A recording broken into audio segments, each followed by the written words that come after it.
एक बार फिर से मैं हाजिर हूं एक नए कंटेंट के साथ, एक नए सब्जेक्ट के साथ। जी हां, आज से हम शुरू करने जा रहे हैं कक्षा 10वीं के इतिहास के अंतर्गत एक नया अध्याय जिसका नाम है भूमंडलीकृत विश्व का बनना, the making of global world. भूमंडलीकरण जो कि एक प्रक्रिया है और आज भी निरंतर जारी है। जब हम भूमंडलीकरण की बात करते हैं तो आप कुछ इस तरह से उसको सोच सकते हैं कि जैसे भू यानी धरती और मंडल यानी गांव, यानी जिस तरह से हम हमारे गांव के अलग अलग मोहल्लों में जाकर, अलग अलग टोले पारों में जाकर के हमारी ज़रूरतों की चीज़ें घर ले आते हैं, या वहाँ जाकर के या वहाँ से बुलवा लेते हैं किसी के माध्यम से, इस तरह की प्रक्रिया हम हमारे गांव में करते हैं। इसी कॉन्सेप्ट को बड़ा कर दिया गया है। बड़ा कैसे? पूरी पृथ्वी जो है, पूरा ग्लोब जो है, इस ग्लोब में जितने भी देश हैं, ये सारे देश, ये समझ लो कि अब अलग अलग देश ना होकर के हमारे गांव के अलग अलग मोहल्ले हो गए हैं, अलग अलग टोले या पारे की तरह हो गए हैं। मतलब अगर अपन कहें तो फलिया, पारे, टोले ये हो गए हैं। और हमको हमारी ज़रूरत की चीज़ें जो भी हमको बुलानी होती है वो आसानी से हम यहाँ से बुला लेते हैं। इसका मतलब जिस तरह से हम हमारे गांव में रहते हैं, सारी ज़रूरतें उसके अलग अलग मोहल्लों से, अलग अलग घरों से पूरी कर लेते हैं, ठीक उसी तरह से अब ये पूरी दुनिया एक छोटे से गांव में तब्दील हो गई है। मतलब ये है कि अगर किसी का मन कर रहा है कि सुबह का ब्रेकफास्ट हमने दिल्ली में किया और रात का डिनर अगर हमको जाके कोलंबो में करना है तो बहुत आसान है। अब ठीक वैसे ही जैसे सुबह का खाना हमने हमारे घर में खाया, दोपहर का खाना हमारे दूसरे मोहल्ले में रहने वाले दोस्त के घर खाया, रात का खाना मामा जी के घर खा लिया, उसी चाचा के घर खा लिया, उसी गांव में दूसरी कॉलोनी में जो रह रहे हैं। ठीक वैसा ही व्यवहार ये पूरी दुनिया में अब होने लगा। मतलब दुनिया जो है एक छोटे से गांव में तब्दील हो गई है। लेकिन ये आज है, ये परिस्थिति है, ये आज तब्दील हुई है। क्या ये दुनिया शुरू से ऐसी ही थी? नहीं। यदि हम बहुत अर्ली एज से जाते हैं तो आदि मानव काल में जब मनुष्य खाना बदोश जिंदगी जी रहा था और खाने की तलाश में वो इधर से उधर भागता रहता था, जिनके साक्ष्य हम नर्मदा नदी के किनारे गुजरात से लेकर के हमारे नरसिंहपुर अमरकंटक तक अगर हम देख लें तो दर्जनों स्थानों पर भित्ति चित्र, दीवालों पर बने हुए उनके चित्र दिखाई देते हैं हमको। तो इसका मतलब यह है कि खाने की तलाश में, पेट भरने की तलाश में मनुष्य एक स्थान से दूसरे स्थान जाता था। धीरे धीरे करके मनुष्य खेती करना सीख गया, स्थायित्व आ गया उसकी जीवन में। जब स्थायित्व आ गया तो अधिशेष की स्थिति बनी, एक्स्ट्रा उपज बचने लगी। अब जब एक्स्ट्रा उपज बचने लगी तो उसको बेचने की कार्रवाइयां शुरू हुई और इस तरह से धीरे धीरे करके हमारा समाज बदलता गया। छोटे से कबीले में रहने वाला जो मानव था वो आज बड़े महानगरों में रहने लगा है, ज़रूरतें बढ़ी हैं। उन ज़रूरतों को पूरा करने के लिए उसने यात्राएं की, व्यापार किए, ये सारे उपक्रम उसने किए। और इसी उपक्रम में, इसी प्रक्रिया में बहुत सी ऐसी छोटी छोटी घटनाएं घटी जिनसे ये विश्व भूमंडलीकृत होता गया। आज हम इस अध्याय का परिचय देखेंगे कि भूमंडलीकृत विश्व कैसे बना, इसकी शुरुआत कैसे हुई, और उसके पहले थोड़ा सा जानेंगे पिछले 2 अध्याय जो हमने पढ़े हैं, यूरोप में राष्ट्रवाद का उदय और भारत में राष्ट्रवाद। तो चलिए आरंभ करते हैं भूमंडलीकृत विश्व का बनना। कक्षा 10 और पाठ का नाम है भूमंडलीकृत विश्व का बनना। पहला अध्याय है, ये पहला भाग है। इसके अंतर्गत हम केवल आज परिचय प्राप्त करेंगे अध्याय का, लेकिन उसके पहले आपको बता दूं मैं कि इतिहास विषय में कक्षा 10 का जो खंड 1 है उसका टाइटल है घटनाएं और प्रक्रियाएं। इसके अंतर्गत हम लोग क्या पढ़ चुके हैं? यूरोप में राष्ट्रवाद का उदय, ये वाला जो अध्याय है, पहला अध्याय यही था। और दूसरा अध्याय हमने पढ़ा है भारत में राष्ट्रवाद का उदय। इन अध्यायों को पढ़ते हुए पहले खंड में हमने राष्ट्रवाद को बहुत अच्छे से जाना और समझा, और ये समझ गए हम कि जो राष्ट्र है वो पूरी तरह से भावनाओं पर आधारित एक इकाई है। हमारे चाहे वो भावनाएं इतिहास के आधार पर विकसित हुई हों, परंपराओं के आधार पर, भाषा, जातीयता या संस्कृति के आधार पर स्वयं को एकीकृत करने का विश्वास जो है वो राष्ट्रवाद है। हालांकि अपना एक अर्नेस्ट रेनन महोदय हैं, वो थोड़ा सा इससे इत्तेफाक नहीं रखते और वो ये बोलते हैं कि राष्ट्र जो है वो एक लंबी विरासत के परिणाम स्वरूप एक बहुत बड़ी एक्सरसाइज, लंबी प्रैक्टिस के बाद में राष्ट्र बनने की प्रक्रिया, राष्ट्र जो है बनने की प्रक्रिया आती है और फिर राष्ट्र बनते हैं। लेकिन यूरोप के संदर्भ में जब हम देखते हैं तो वहाँ यही पाते हैं कि यूरोप में राजतंत्रों, छोटे छोटे राज्यों, रियासतों और रजवाड़ों में रहने वाली प्रजा ने राष्ट्रवाद के तत्व, जैसे फ्रांसीसियों ने जाना कि हम फ्रेंच भाषा भाषी हैं, जर्मन्स ने अपनी संस्कृति को पहचाना, पोलैंड ने अपनी संस्कृति को पहचाना और फिर आधुनिक राष्ट्र जो है वो अस्तित्व में आ गए। अब सवाल ये आता है हमारे पास कि हम जो आज देख रहे हैं आधुनिक राज्य और राष्ट्र राज्य, इसमें अंतर क्या है? तो अंतर की जब हम बात करते हैं तो सामने आता है कि आधुनिक राज्य में एक केंद्रीकृत शक्ति होती है और जो स्पष्ट रूप से परिभाषित किसी देश का ये मानचित्र है, मान लो ये परिभाषित है, ये भौगोलिक क्षेत्र स्पष्ट है, इस पर पूरा नियंत्रण रखती है। आधुनिक राज्य में एक केंद्रीकृत, एक सरकार, एक पावर जो है वो कंट्रोल रखती, सोवरेन स्टेट बन जाता है वो। यह एक लंबी प्रक्रिया थी जो 19th सेंचुरी में यूरोप में स्टार्ट हुई थी। ये अपन ने इसको देखा, समझा, बाल्कन स्टेट्स वगैरह में हमने उसको देखा। फिर आते हैं हम राष्ट्र राज्य की तरफ। तो राष्ट्र राज्य जो है एक राजनीतिक इकाई है। यहां पर हम देखते हैं इसको इस तरह से कि जब हम यूरोप की बात करते हैं तो वहां पर फ्रांस भाषा के आधार पर इकट्ठा होता है। बेल्जियम में हम देखते हैं वहां पर दो भाषा भाषी लोग अलग दिखते हैं। फिर हम देखते हैं इधर आकर जर्मनी वाला एरिया जो है, जर्मनी की कहानी अलग है, वहां पर भी भाषा और आर्थिक राष्ट्रवाद वहां आया। ऑस्ट्रिया हंगरी साम्राज्य के अंतर्गत जब हम यहाँ देखते हैं इटली और जर्मनी के और पोलैंड के विभिन्न भाषा भाषी क्षेत्र के लोग यहाँ रहते हैं और ये लोग जो है जब अपनी भाषा को समझते हैं, वो ये जानने लगते हैं कि ये जो इटालिया है, लाटालिया हमारी अपनी भाषा है, तो उसके आधार पर फिर वो एकीकृत होने लगते हैं और एक अपनी साझा पहचान, एक अपनी साझा भावना को परिभाषित करते हुए वो एक बड़े साम्राज्य से, एक बड़ी राजशाही से, बड़े राजवंश से अपने आप को पृथक करके एक राष्ट्र राज्य के रूप में स्थापित हो जाते हैं। लेकिन जब हम अध्याय 2 में आते हैं भारत के संदर्भ में, तो भारत का जो राष्ट्रवाद है वो राजा रजवाड़ों से निकलकर नहीं आया है। यूरोप में हम देख रहे हैं फ्रांस जो है फ्रेंच भाषा के आधार पर राष्ट्र राज्य बना, जर्मनी जर्मन भाषा के आधार पर बना, इंग्लैंड इंग्लिश के आधार पर बना, इटली इटालियन के आधार पर बना, पुर्तगाल, स्पेन, लगभग यूरोप के जितने भी राष्ट्र राज्य हैं वो अपनी भाषा के आधार पर राष्ट्र राज्य बने हैं।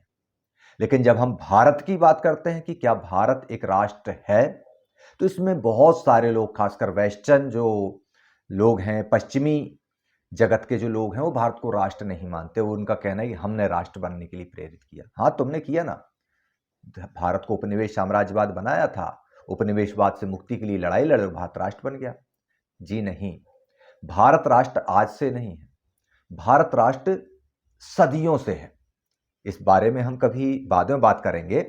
तो भारत का राष्ट्रवाद यूरोप के राष्ट्रवाद से बहुत भिन्न है, इस पर अपन फिर कभी चर्चा करेंगे। लेकिन आज हम देख रहे हैं कि भारत में 19वीं सदी के संदर्भ में अगर हम देखते हैं, 20वीं सदी के संदर्भ में अगर हम देखते हैं, तो भारत का राष्ट्रवाद जन भावनाओं का एक उभार था, जिसमें ब्रिटेन ने हमारे देश को उपनिवेशवाद की भट्टी में झोंका, फिर इसके बाद में साम्राज्यवाद लादा। तो ब्रिटेन की इस पूरी हरकत के कारण भारत ने उपनिवेशवाद से मुक्ति के खिलाफ एक आंदोलन चलाया और भारत को राष्ट्र राज्य बनाया 15 अगस्त 1947 को। यह हमने पहले भाग में देखा। तो पहले खंड में हमने समझा बहुत अच्छे से इस यूरोप के बारे में, जैसा कि मैंने अभी आपको विस्तार से बताया कि ये था पुराना यूरोप का नक्शा, पुराना मानचित्र, जिसमें अलग अलग राजवंश या राजशाहियां पूरे यूरोप पे छाई हुई थी। जब लोगों के समूह के अंदर इतिहास, परंपरा, भाषा, जाति, जातिवाद या संस्कृति के आधार पर खुद को पहचानने लगे, उनमें स्वयं एक एकीकरण का भाव पैदा हुआ, तो राजतंत्रों और रियासतों में रहने वाली प्रजा ने राष्ट्रवाद के तत्वों को पहचाना और आधुनिक राष्ट्र अस्तित्व में आ गए। इस तरह से यूरोप का मानचित्र बदल गया। ऐसा ही हमने भारत में देखा कि जब राष्ट्रवाद जनभावनाओं को प्रकट करता है, तो जब हम बाल्कान देशों की तरफ आते हैं, बाल्कान देशों की समस्या देखते हैं यूरोप में राष्ट्रवाद वाले अंतिम अध्याय में, तो हम पाते हैं कि राष्ट्रवाद की जो आड़ है, उस आड़ में साम्राज्यवाद और उपनिवेशवाद पनपने लगा। ब्रिटेन ने भी ऐसा ही किया। उसने हमारे देश भारत को, जो कि आपको मानचित्र में यहां पर दिखाई दे रहा है, ये यहां पर हम इसको देखते हैं, ये जो दिख रहा है आपको, ये पॉइंटर से आप देखेंगे तो इस तरह से जब हम देखते हैं, तो ब्रिटेन ने भारत को अपना उपनिवेश बना लिया, अपना साम्राज्य बना लिया उसमें। लेकिन भारत ने भी उस उपनिवेशवाद से लोहा लिया और राष्ट्र राज्य बना, यह हमने जाना। तो इस पहले खंड में हम जो कुछ भी पढ़ रहे थे वो कहानी की तरह था कि एक कड़ी से दूसरी कड़ी जुड़ती जा रही थी। कैसे जर्मनी का एकीकरण हुआ, कैसे इटली का एकीकरण हुआ, महात्मा गांधी भारत आए 1915 में और 1947 तक किस तरह से लगातार आंदोलनों को लीड करते चले गए। तो एक घटना से दूसरी घटना जुड़ती चली गई थी। लेकिन अब हम आज जो अध्याय शुरू कर रहे हैं, भूमंडलीकृत विश्व का बनना, तो आपको बहुत अच्छे से पहले बता दूं कि भूमंडलीकरण जो है वह एक प्रक्रिया है और आज भी जारी है। यानी अगर हम सरल भाषा में कहें कि लोगों का एक दूसरे के करीब आना अभी भी जारी है, हमारे एक दूसरे के करीब आना। तो लोगों का, और कौन लोगों का? पूरी दुनिया में रहने वाले जितनी भी जनता है, जितने भी लोग हैं, ये एक दूसरे के करीब आ रहे हैं। करीब आने के कारण कुछ भी हो, राजनीतिक हो, बीमारियां हो, देशाटन हो, प्रवास हो, व्यापार हो, कुछ भी कारण हो, सामाजिक, राजनीतिक, आर्थिक, सांस्कृतिक, कुछ भी कारण हो, वो एक दूसरे के करीब आ रहे हैं। और जब एक दूसरे के करीब आ रहे हैं तो उसका प्रभाव, लोग एक दूसरे के साथ में अपनी संस्कृतियों को साझा कर रहे हैं, अपने विचारों को साझा कर रहे हैं, अपनी पहचान को साझा कर रहे हैं, और इससे दुनिया एक नए स्वरूप की ओर आगे बढ़ रही है। कैसे एक जगह की एक छोटी सी घटना पूरी दुनिया को प्रभावित कर देती है। आज हम देख रहे हैं कि यूक्रेन का जब युद्ध होता है तो उसकी कपकपी पूरी दुनिया में सुनाई देती है, पूरी दुनिया उसकी आहट महसूस। आपने कक्षा 9 में नाजीवाद वाले चैप्टर में पढ़ा है कि जब 1930 की महामंदी आई थी, तो उस महामंदी की चपेट में यूरोप के सारे देश आ गए थे और भारत तक उसका प्रभाव पड़ा था। इसी अध्याय में हम इस महामंदी को आगे भी समझेंगे, लेकिन वहां इसका रेफरेंस दिया हुआ है। तो जब लोग एक दूसरे से जुड़े होते हैं, जैसा कि मैंने आपको शुरू में बताया कि एक गांव है, उस गांव में किसी मोहल्ले में कोई घटना घटती है तो उसका प्रभाव पूरे गांव पर पड़ता है। ठीक ऐसे ही, चूंकि अब ये पूरी दुनिया के जितने भी देश हैं वो हमारे गांव के एक मोहल्ले की तरह हो गए हैं। अब ये अमेरिका हो या उत्तरी अमेरिका, दक्षिणी America, France, Germany, Britain, Belgium, Netherlands, Sri Lanka, Bangladesh, Nepal, Bhutan, जितने भी देश हैं, 194 से लेकर 204 तक की संख्या वाले जितने भी देश हैं, ये सारे देशों को आप अपना एक मोहल्ला मान लो। और चूंकि हम एक दूसरे से इस तरह से कनेक्ट हो चुके हैं, तो कहीं भी अगर कोई घटना घटती है तो वो हमारे ऊपर असर करती है। लेकिन हम एक दूसरे से अब जुड़े कैसे थे, वो जुड़ने की जो प्रक्रिया है उसको हम पढ़ेंगे। वही कहलाएगा भूमंडलीकृत विश्व का बनना। यानी शुरुआत में हम क्या थे और इसके बाद आगे कैसे बढ़े। तो चलिए हम इसे जानते हैं और समझते हैं। भूमंडलीकृत विश्व किसे कहते हैं? तो आधुनिक समय में अगर कॉन्सेप्ट की बात करें तो 1960 के दशक में एक कैनेडियाई साहित्यकार थे, आलोचक थे साहित्य के, मार्शल लुहान, जिन्होंने एक शब्द प्रचलित किया था, वैश्विक ग्राम, ग्लोबल वर्ल्ड, बड़ा लोकप्रिय हुआ था। लेकिन यह जो शब्द है 1990 के दशक में हमारे यहाँ ज्यादा लोकप्रिय हुआ, बल्कि सभी जगह हुआ, जब हमने हमारे देश को दुनिया के लिए खोला। तो ये भूमंडलीकरण है क्या, अपन इसको समझते हैं। तो अगर शाब्दिक शब्दों में जाएं, शाब्दिक अर्थों में जाएं हम, तो भूमंडलीकरण शब्द जो है वह दो शब्दों से मिलकर बना है, एक है भू और दूसरा शब्द है मंडलीकरण। भू का मतलब हो गया धरती, हमारा पूरा ग्लोब, और ग्लोबलाइजेशन अगर हो रहा है तो मतलब ग्लोब, जो पूरा ग्लोब है उस पर रहने वाले सारे लोग अलग अलग दुनिया में चले गए हैं, अलग अलग मोहल्लों में जाके बस गए हैं। ये पूरे इस तरह से मनुष्य जो है हमारा एक ग्लोबल सिटीजन हो गया है। मतलब ये कि विश्व के सभी देश, सारे देश अपने सभी राजनीतिक और भौगोलिक मतभेदों को भुलाकर आपस में आर्थिक, व्यावसायिक और तकनीकी सहयोग करने लग जाएं, मित्रवत रहते हुए अच्छे संबंधों के साथ रहने लगें, एक दूसरे के करीब आने लगें, तो यही प्रक्रिया तो कहलाती है भूमंडलीकरण। अब भूमंडलीकरण के अंतर्गत अगर हम बात करें कि ये भूमंडलीकरण आज हमको जो दिख रहा है ग्लोबल वर्ल्ड, ये ग्लोबल वर्ल्ड बना कैसे, शुरुआत कैसे हुई इसकी? तो भूमंडलीकरण जो है वह एक लंबे और जटिल इतिहास की उपज है। लंबे और जटिल इतिहास की जब बात करते हैं हम, तो लंबा मतलब हमारे देश के संदर्भ में अगर हम बात करें तो हमारे देश का इतिहास शुरू होता है सिंधु घाटी की सभ्यता से, और भूमंडलीकरण भी अगर हम मान लें वहीं से शुरू हुआ है तो कोई अतिशयोक्ति नहीं होगी हमारे राष्ट्र के संदर्भ में, हमारे भारत के संदर्भ में। हम जानते हैं प्राचीन काल से ही लोग तीर्थ यात्राओं के लिए जा रहे हैं, व्यापार के लिए व्यापारी जा रहे हैं, मुसाफिर अपने सामानों के साथ जा रहे हैं, जानकारियों, दक्षताओं, क्षमताओं को लेकर दूर दूर तक दूर दूर तक प्रवासित हो रहे हैं वो, और विभिन्न समाजों को फिर एक दूसरे से जोड़ने का काम ये करते हैं। तो बस इसी जुड़ाव से जो परिवर्तन समय के अनुसार आते गए, उसको ही भूमंडलीकृत विश्व का निर्माण उससे ही होता चला गया। उदाहरण के लिए अगर हम बात करें कि जैसे हम लोग बुंदेलखंड के निवासी हैं, अब बुंदेलखंड में रहने वाले किसी व्यक्ति की परिवार में बेटे या बेटी की शादी मालवा में रहने वाले किसी बेटे या बेटी से हो जाए, तो क्या होगा? दो संस्कृतियां एक दूसरे से मिलेंगी, एक दूसरे की दक्षताओं को जानेंगी, समझेंगी, मालवा और बुंदेलखंड एक दूसरे के करीब आता जाएगा, होगा ना ऐसे ही? तो बस यही प्रक्रिया, जैसे कि शुरुआत में मैंने बताया आपको कि आदि मानव अपना पेट भरने के लिए नर्मदा नदी के किनारे दौड़ रहा है, गुफाओं में रुक रहा है, चित्र बना रहा है, तो केवल पेट नहीं भर रहा है, वो पेट भरने के साथ साथ वह अपनी कला का प्रदर्शन भी कर रहा है, जो आज हमको दिख रही है। फिर हम देखते हैं कि विदेशों में भी कभी स्पेन में किसी गुफा में ये चीज मिल जाती है, कभी फ्रांस में ये चीज मिल जाती है। ये जो आदि मानव था, ये आदि मानव के दौर से मनुष्य जो है भागे जा रहा है, चलते जा रहा है, इस कॉन्टिनेंट से उस कॉन्टिनेंट तक, इस देश से उस देश तक, और लगातार लोगों को संपर्कित किए हुए है, और वह प्रक्रिया हम आज भी जारी रखे हुए हैं। तो इस तरह से हम कह सकते हैं कि लोग चाहे तीर्थ यात्रा के लिए जाएं, चाहे उपचार के लिए जाएं, चाहे व्यापार के लिए जाएं।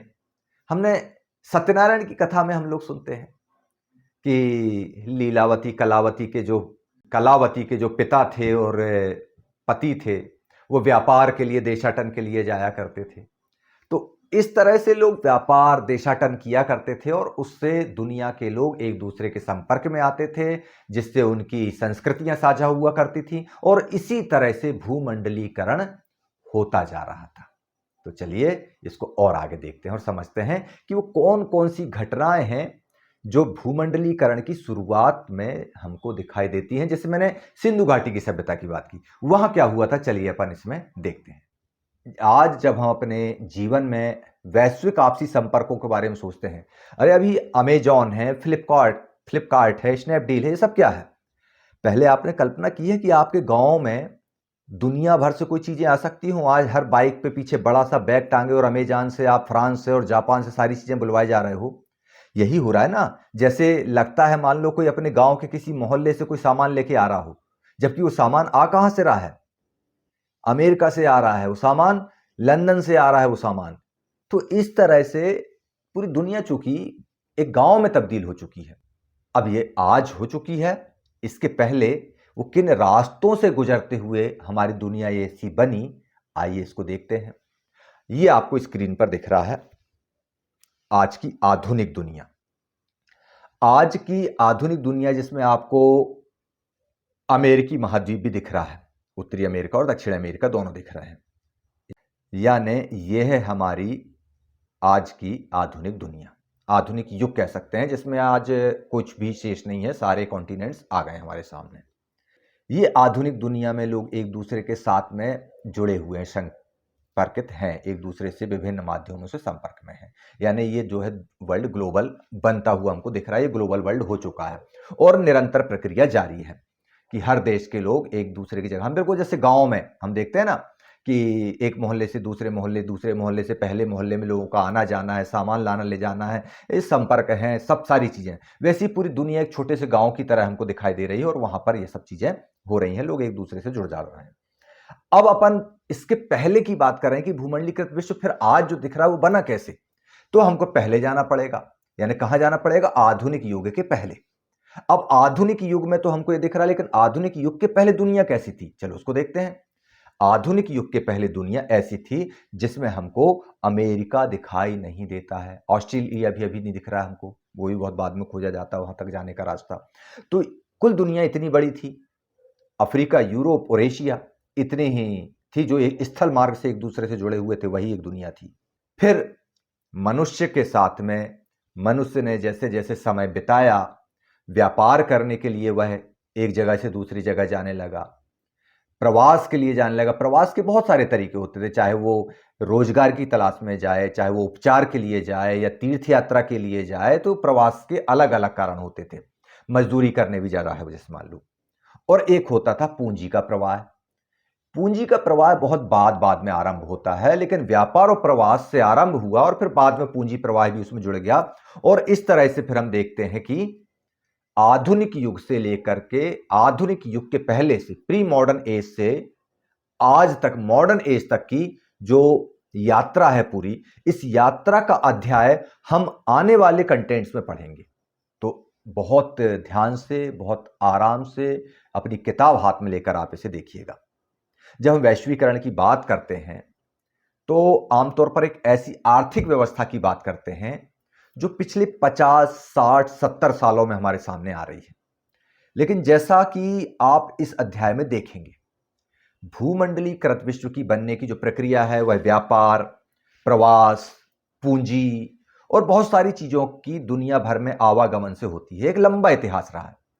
आज हम अपने जीवन के वैश्विक आपसी संपर्कों के बारे में जब सोचते हैं तो हमें लगता है कि दुनिया कितनी छोटी हो गई है।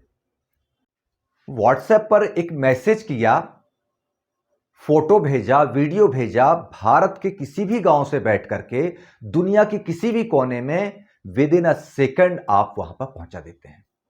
ना कोई बैरियर, ना कोई समस्या। तो क्या है ये भूमंडलीकरण ही तो है कि जिससे आप बिना किसी बैरियर के, आज हम एक गांव, एक शहर के, एक देश के सिटीजन, आज पूरी दुनिया का जो आदमी है वो नेटिजन हो गया है। नेट के माध्यम से इंटरनेट ने लोगों को जोड़ने में बहुत बड़ी भूमिका निभाई है। लेकिन और पुराने समय में हम जाएं, युगों युगों पहले जाएं, तो क्या ये स्थिति थी? नहीं। हम बात कर रहे थे सिंधु घाटी की सभ्यता वाली। तो सिंधु घाटी की सभ्यता में क्या भूमंडलीकरण जैसी कोई बात सामने आती है?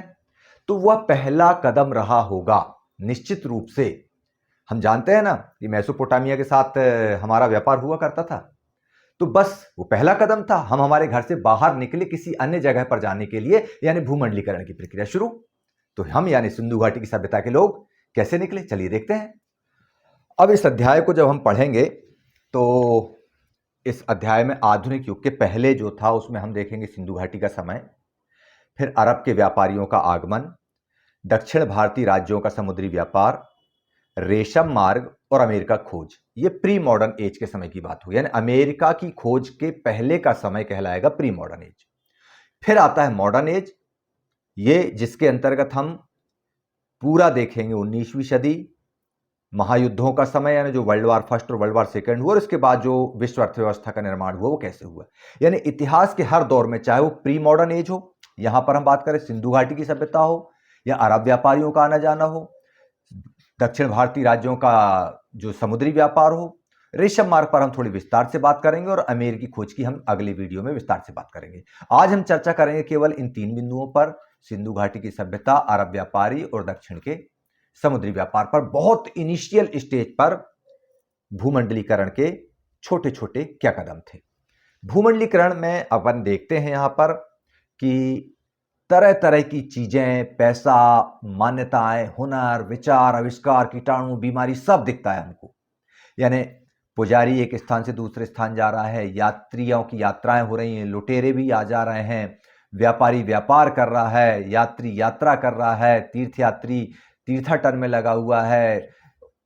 कुछ लोग डरों के मारे राजाओं से भाग रहे हैं, जैसा कि हमने यूरोप के राष्ट्रवाद में देखा। सैन्य अभियान हो रहे हैं, कुछ लोग प्रताड़ना से भाग रहे हैं। तो इस तरह से दुनिया जो है इधर से उधर, उधर से इधर भागम भाग हुई है, और ये भागम भाग लोग अपने कारणों से कर रहे हैं, लेकिन दुनिया एकीकृत होती गई, दुनिया भूमंडलीकृत होती गई। वह पूरी प्रक्रिया अब हम आगे जाके समझेंगे। तो सबसे पहले हम देखते हैं भूमंडलीकरण के प्राचीन स्वरूप को। 3000 ईसा पूर्व, मतलब आज से लगभग 5000 5,500 साल पहले की हम बात करते हैं। उस समय क्या हुआ, सिंधु घाटी की सभ्यता, यानी आपको जो ये दिख रहा है यहां पर, ये वाला एरिया जो पुराना पाकिस्तान अपना जो है, पाकिस्तान वाला एरिया, ये पूरा ये, यहां से लोग व्यापार करते थे इराक और ईरान से, यानी उस समय वहां पर थी मेसोपोटामिया की सभ्यता। तो सिंधु घाटी की सभ्यता का मेसोपोटामिया के साथ व्यापार होता था। अब व्यापार होता था मतलब भारतीय केंद्र से लोग जुड़े थे और पश्चिम एशिया में इराक ईरान से जुड़े थे, मेसोपोटामिया जुड़े थे। तो ये भूमंडलीकरण की शुरुआत कह सकते हैं कि इस भूमंडल पर जितना लोगों को पता था उस समय, तत्कालिक दौर में सिंधु घाटी की सभ्यता के समय, लोग इस दुनिया को जितना जान पा रहे थे वहां तक तो वो पहुंच रहे थे। जैसे जैसे हम दुनिया के नए भौगोलिक क्षेत्रों को सामने लाते गए, दुनिया का भूगोल बढ़ता गया, आदमी का क्षेत्रफल, आदमी की यात्राएं बढ़ती गईं और दुनिया भूमंडलीकृत होती गई। अगले पॉइंट पर हम बात करते हैं मालदीव पर, जो कि हमने अरब व्यापारियों की बात कर रहे हैं। वहां मालदीव जो कि भारत के नक्शे पर ये दिख रहा है आपको ब्लू अंक में, ब्लू डॉट में आपको। यहां पर क्या होता था, कौड़ियां मिलती थी, जो अपन ने मुद्रा और साख वाले अध्याय में आप लोग पढ़ोगे कंटेंट में, लेकिन किताब में आप लोग देखे होंगे कि प्राचीन काल में जो कौड़ी थी उसका उपयोग मुद्रा के रूप में किया जाता था, और वो कौड़ी मिलती थी मालदीव के समुद्र तट से। अब यहां समुद्र तट से क्या होता था कि यहां पर ये जो मालदीव की कौड़ियां है जाती थी कहां, चीन और पश्चिमी अफ्रीका से। लेकिन ये जो कौड़ी लाने ले जाने का काम करते थे, ये करते थे हमारे अरब के, ये वाला क्षेत्र कहलाता है अरब। आजकल ये सऊदी अरेबिया वाला क्षेत्र है, ये वाला पूरा ये। तो ये अरब के व्यापारी यहां पर आते थे, और ये व्यापारी पश्चिमी से भी व्यापार करते थे और कौड़ियों को चीन तक ले जाया करते थे। बाद में लुटेरों ने इन कौड़ियों पर कब्जा जमाया, और इसके बाद में फिर वो कौड़ी की जगह पर नई व्यवस्थाएं शुरू हो गई, जो अपन मुद्रा और साख वाली अध्याय में देखेंगे। लेकिन यहां पर हम देख रहे हैं भौगोलिक क्षेत्रफल के अंतर्गत कि सिंधु घाटी के जो लोग थे वो मेसोपोटामिया को जानते थे, तो इतना उन्होंने एक्सपोजर दिया। यहां पर अरेबियन व्यापारियों ने पश्चिमी अफ्रीका और चीन के साथ में एक्सपोजर किया। यानी जैसे जैसे नए क्षेत्रफल, नया भौगोलिक क्षेत्र दिखने लगा, मनुष्य उन क्षेत्रों से जुड़ने लगा और वहां के संपर्क बढ़ने लगे और दुनिया भूमंडलीकृत होने लगी। भूमंडलीकरण में बीमारियों ने भी बड़ा योगदान दिया। अभी हमने देखा कोरोना, अगर भूमंडलीकरण नहीं होता तो कोरोना कोविड-19 होता ही नहीं। प्लेग ऑफ जस्टिनियन 7वीं शताब्दी में बीमारी, 13वीं सदी में ब्लैक डेथ, उस समय हैजा वैजा होते थे, लोग भाग जाया करते थे बीमारियों के कारण, पैदल चले जा रहे हैं, जहां पहुंच गए वहां जाके बस गए और एक नई दुनिया खोज ली, और इस तरह से संपर्क हो गया। इसके बाद हम पश्चिमी क्षेत्र भारत में बात करते हैं, गुजरात के तटीय वाले क्षेत्रों में। तो वहां पर हम देखते हैं कि जो स्मृति शिलाएं, पत्थर हैं या जो मंदिर बने हैं, उनकी दीवारों के ऊपर चित्र बने हुए, उनमें नावों के चित्र दिखते हैं, जो आपको ब्लिंक करता हुआ दिख रहा है। तो ये जलपोत जो है, जलपोतों का महत्व रहा होगा, जब तो ये दिखा रहा है, अगर नहीं रहता तो क्यों दिखाते। जलपोतों की तस्वीर से हमें यह पता चलता है कि समुद्री व्यापार होता था, और समुद्री व्यापार होता था तो किसके साथ होता था, अलग अलग देशों के साथ होता रहा होगा। इसका मतलब है कि फिर एक नए भौगोलिक क्षेत्र को मनुष्य ने जाना और वहां तक पहुंचा और आपसी संपर्क बढ़ते गए।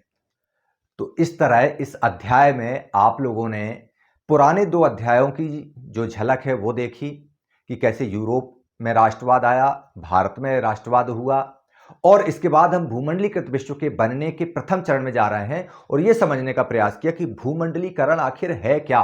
भूमंडलीकरण कुछ नहीं है, भूमंडलीकरण एक प्रक्रिया है और यह प्रक्रिया आज भी निरंतर जारी है। भूमंडलीकरण की प्रक्रिया कब से शुरू हुई और आज तक कैसे पहुंची, इसका पूरा अध्ययन हम इस अध्याय में करने जा रहे हैं। तो हमारे भारत के संदर्भ में हम क्या बोल रहे हैं कि सिंधु घाटी की सभ्यता के लोग मेसोपोटामिया की सभ्यता के लोगों के साथ व्यापार करते थे। मतलब उनको यह पता था कि हमारे समुद्री मार्ग से थोड़ी दूर पर पश्चिम एशिया में जाते हैं तो हमको एक हमारे जैसे ही मनुष्य मिलते हैं। जितना भौगोलिक क्षेत्र का उनको परिचय था वहां तक उन्होंने व्यापार किया। इसके बाद हमने देखा कि अरेबियन व्यापारी आए, उन्होंने मालदीव की कोणियां निकालकर पश्चिमी अफ्रीकी देशों और चीन के साथ व्यापार किया। अफ्रीका के बीच में भी लोग नहीं गए हैं। क्यों नहीं गए हैं वो अपन आगे अध्याय में जानेंगे और समझेंगे। तो जैसे जैसे भौगोलिक क्षेत्र खुलते गए लोग वहां जाते गए और लोग जुड़ते गए।